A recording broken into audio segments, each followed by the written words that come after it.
Hey guys, welcome back to another video on arrays. This one we're going to talk about adding and removing arrays. Alright, so let's go here, create a new file.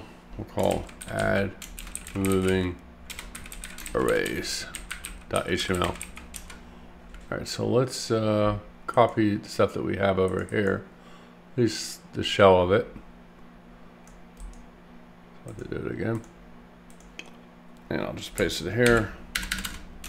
Put script. Perfect. All right. Now what we're going to do a different approach. So I'm going to go back. All right, cool. All right, so we're going to talk about a different way, similar to what we talked about before, but a different way that we can add arrays.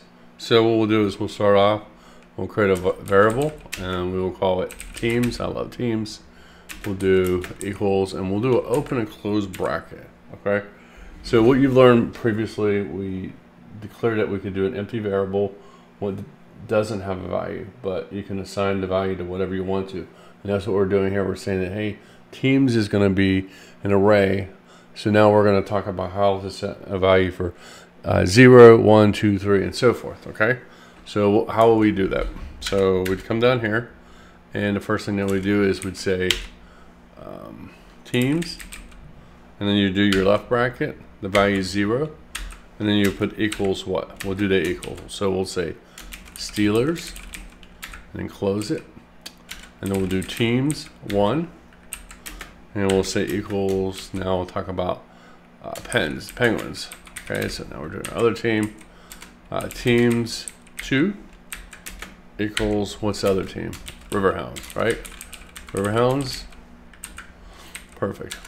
Now we'll do teams 3 equals 2. We'll say Pirates. Alright, perfect. Alright, so leave it like that. So now let's use our alert. So we want to display one of these values, and what we could do is we could say teams, and let's say that we said 2, like that. So we know 2 is Riverhounds. So let's save it. Let's go out here, refresh it, add remove arrays, and look at that, page says Riverhounds. That's right, because we said 2 and that value is 2. Perfect. So that is how you would display it. You would just put your variable name and the bracket of what value you want it to be. Alright, so let's say we wanted to remove the parts and only have 3 teams, Steelers, Penguins, and Riverhounds. How can we do that? So we could come down here, let me put here, remove an array item. So how you would do that is you would say, we take the name of the variable, which is teams, and you would type in .pop.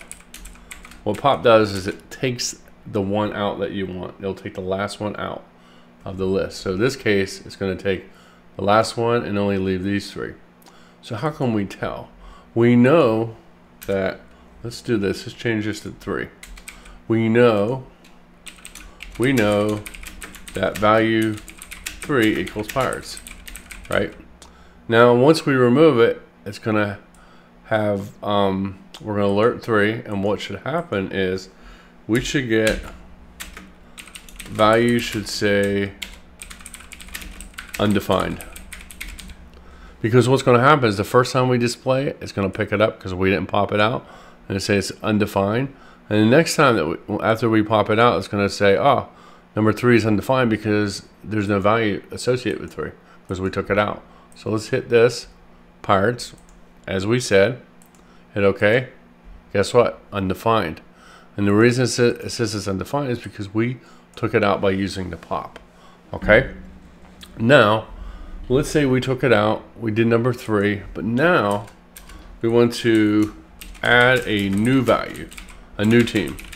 So how will we do that? Well, 1 second. Yeah. Now we're going to add a new team. So what we would do is we come down here and we would say, let's see here, teams, name of our variable, dot push, and then we'd add a new team. So instead of saying, what other team in Pittsburgh do we have that we haven't talked about? The Panthers. So we'll put the Panthers. So now when I do alert teams 3, we should get Panthers. Okay, so what will happen is first time Pirates, second time undefined, third time Panthers, because that's who we added. So let's save it, fresh it, Pirates, undefined, Panthers. Ta-da. That is how you add, that is how you remove an array value. And later on in your programming knowledge, you'll learn about sorting, and bubble sorting is just like that, similar. Okay, so thanks for watching, and talk to you soon on the next video.